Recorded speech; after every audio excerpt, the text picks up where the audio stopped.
There's a familiar demonic spirit that operated in the ancient days of Israel, twisted pagan worshipers into willingly sacrificing their own children in fire to a false god named Molech. That same spirit is alive and well today. We see it in Gaza. We see it in Lebanon. We see it in Yemen. Child sacrifice is alive and well in modern Persia, also known as the Islamic Republic of Iran. I'm Daniel Cohen. This is the Daniel Cohen Show on the Real Life Network.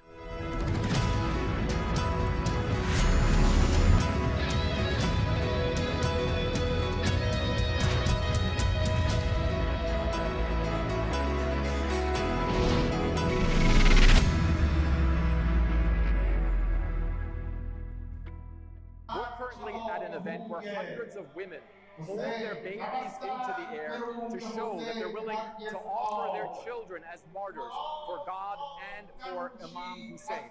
Okay, this is a report from CNN.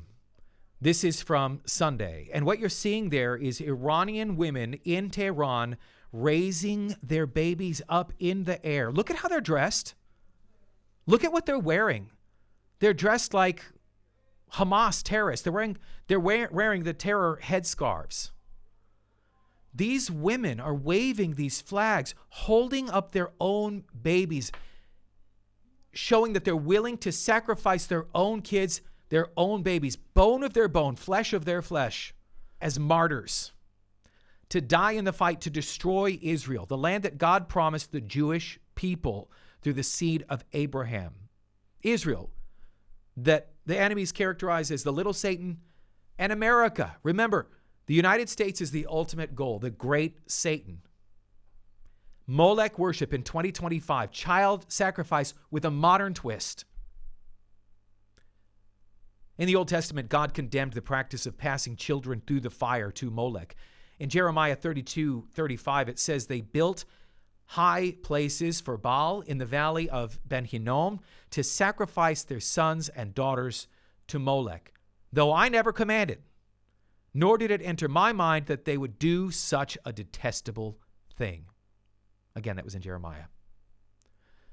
Fast forward, here we are, it's some 3,000 years later, and we're watching and we're seeing Iranian mothers holding up their babies, promising to offer them as martyrs for a death cult that glorifies martyrdom, that glorifies and celebrates death. What? On Sunday, Iran's Grand Ayatollah Noori Hamedani, a prominent leader, some say he's third in level of importance among the Ayatollahs, issued a fatwa against President Trump, declaring him officially an enemy of Islam and calling for his death. This is him. Now, I'll remind you, Iran's already tried to assassinate President Trump. And they've already tried to kill former Secretary of State Mike Pompeo. There's a contract on Pompeo's life right now. The United States, Trump, Pompeo, they took out the IRGC commander, Qasem Soleimani. And remember, Israel just coordinated with the Trump administration and American forces to devastate, to neutralize, to destroy Iran's nuclear program. The same people who celebrate dressing their children as terrorists to be sacrificed, the same people are threatening to annihilate Israel.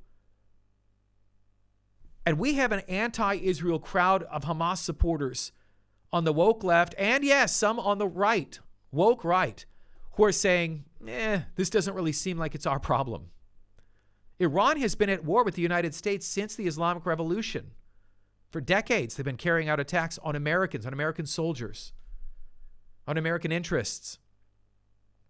And if you're worried about Iranian sleeper cells in the United States, you should be.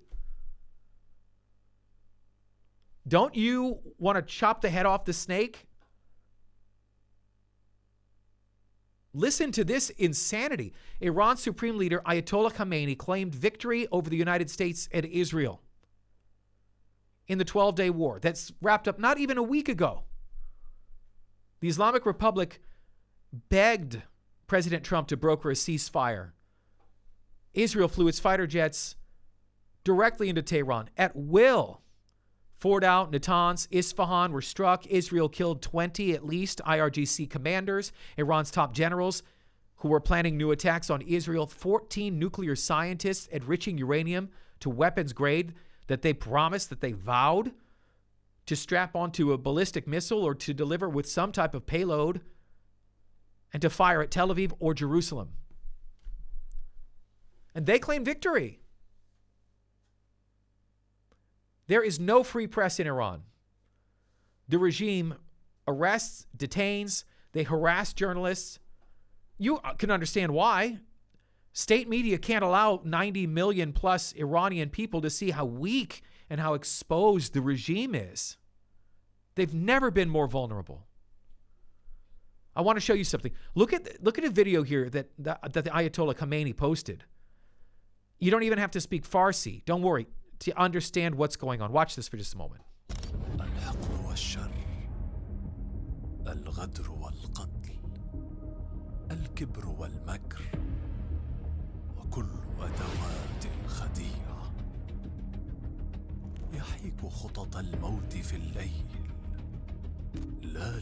Okay, that's enough. Look, that was delusional.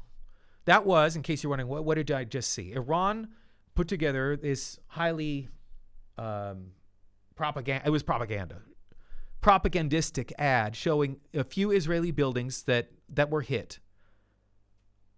And Iran declared victory. I'm not going to minimize 28 Israeli civilians were killed by Iran in the ballistic missile fire over those 12 days. Israel showed enormous restraint. Israel's hitting military sites and IRGC commanders and nuclear scientists. If Israel wanted to do serious damage, Israel has the firepower to do it, but Israel chose not to. Same story in Gaza. Israel could make Gaza a parking lot. Israel's not doing that because Israel values life. Netanyahu and Trump even decided to let the Ayatollah live. They said they knew where he was. I believe it. Do you believe that? I do. How does a mother reach the warped mindset of feeling that somehow it's an honor to sacrifice their own baby up to die? Isaiah 5:20, it warns, "Woe to those who call evil good and good evil, who put darkness for light and light for darkness." Child sacrifice isn't a glorious road to paradise. It's not. Martyrdom is murder.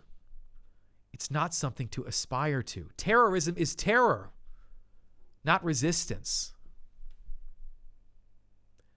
But we're seeing people in the West, and by the way, I include Israel in the West in terms of the mindset and the structure of government, who place the blame for the aggression on Israel. People like this. And to the people who really do believe that God's chosen people rape, murder, destroy, pillage, lie, deceive, blackmail, Jeffrey Epstein, all of our politicians, buy, purchase, threaten, manipulate. Goodness, you may really want to crack open a Bible if you think that those are the signs of God's chosen people. None of that is true. None of that drivel that you just heard from Candace Owens is true. Candace, maybe you should open a Bible. Israel is forever, according to the Bible. Israel is the only covenant nation in the world. Not the United States, not anywhere else, for that matter. Iran, U.S. The God of Israel, the God of Abraham, Isaac, and Jacob, introduced salvation to the world through his son, Jesus, Yeshua. Candace, that's someone you claim to follow. The Bible doesn't say, only bless Israel if you agree with how it prosecutes a war against bloodthirsty terrorists who are hell-bent on destroying you and your children and your grandchildren. What trash. What did Ben Shapiro do to her? What did the Daily Wire do to her? I mean, she's completely just off the reservation. She's gone.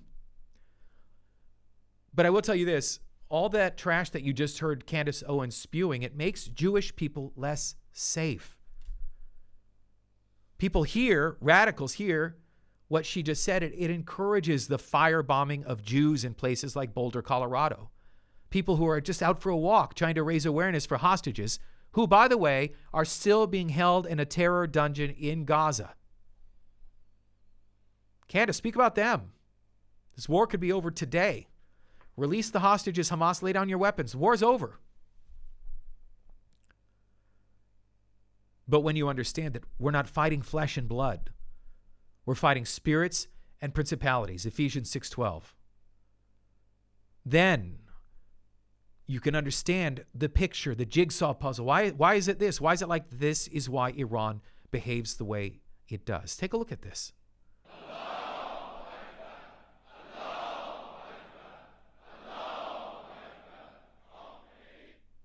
Khomeini is our leader, death to America, chanting in unison, death to Israel. Enough of that. I don't even want to see him. This is the threat that Israel faces. On its borders every single day, Israel is surrounded in a ring of fire by terror groups, given aid and comfort by Iran. That is why Israel had to strike Iran's nuclear facilities. That's why President Trump supported those strikes. You don't negotiate with a death cult. You have to defeat it. The mothers holding their babies up as future martyrs, that's demonic. But here's the truth. Listen. Light always defeats darkness. When you turn a light switch on in a room, darkness has to flee every single time. Good always triumphs over evil. And the God of Abraham, Isaac, and Jacob will not be mocked. Psalm 2:4. The one enthroned in heaven laughs. The Lord scoffs at them. I love that psalm. The Ayatollah regime has already lost. The enemies of God, the enemies of God's covenant nation of Israel, have already lost. They just don't know it yet. From Israel, for the Real Life Network, I'm Daniel Cohen.